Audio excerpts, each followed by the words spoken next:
Well, as we just mentioned, ANC President Ramaphosa going to visit Mabopane in Tshwane today. Councillor Tshepo Motaung was sadly killed in the area recently, about 2 weeks ago, in fact. ANC candidates say they are living in fear. Officials want NEC members to try and calm the tensions, but can they do it? Political analyst, always a pleasure, isn't it? Bonolo Makgale joining us this morning. Bonolo, hello. So can NEC members calm the tensions? That's the big question today. Good morning, and thank you for having me. Hopefully the NEC can resolve the tension in Tshwane. But I think what is important to note here is that the ANC intra-party battles that we're seeing in Tshwane are as a result of power seeking and an abuse of those weak in the system. It's a matter of supporting those who can grant them access to power and also exploit the support of those who seek the power.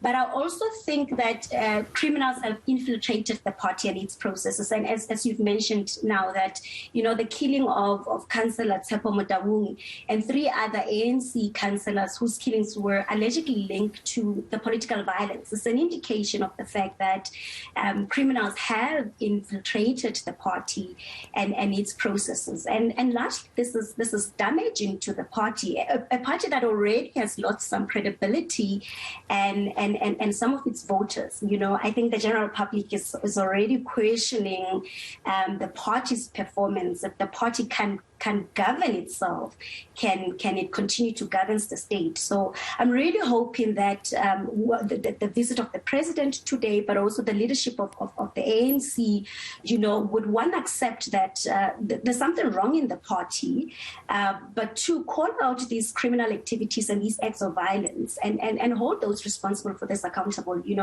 and put an end to this impunity that we continue to see.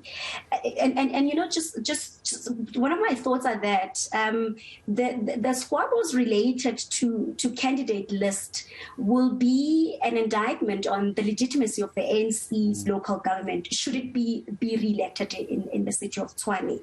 And while there's no longer a platform for these discrepancies to be addressed on the official candidate list submitted to the IEC, the failure to ensure the legitimacy of these internal nomination processes from the onset of these allegations speaks to the ANC's inability to address the concerns of their constituencies, both on branch level and party level.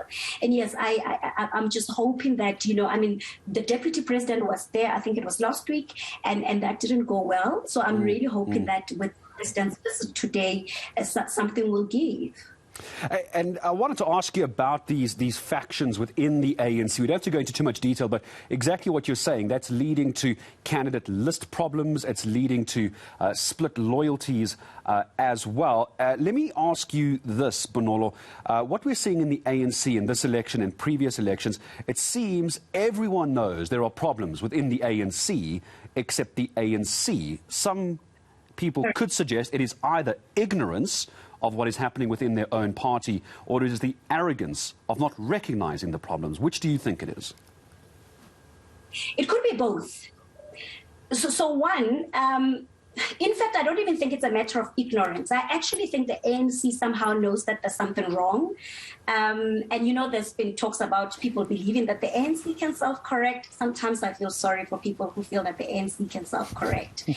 But you remember last year, one of the ministers in the president spoke about the fact that the ANC is slowly losing credibility because of these corruption issues, the issue around state capture, but just, the lack of good governance within the party. So to some degree, the party knows that there's something wrong.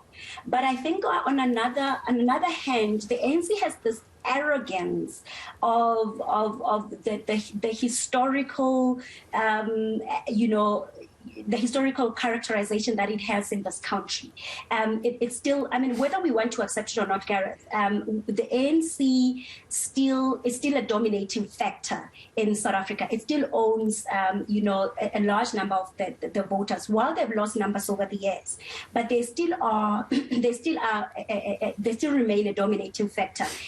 its decline of its voters over the years has been quite incremental rather than dramatic. So it may take them longer to lose their core supporters, and I think they know that. But also I think this also speaks to how strong opposition parties are.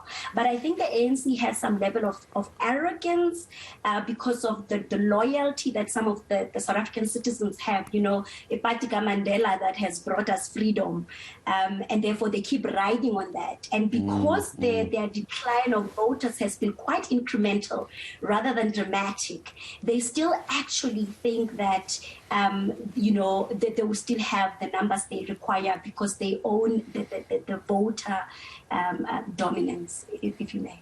Oh, I love having you join us to unpack what is happening with the ANC and also other political parties. Always a pleasure. Bonolo Makgale from Centurion, Human Rights Program Manager and Political Analyst, looking ahead to 1 November and the problems the ANC are facing.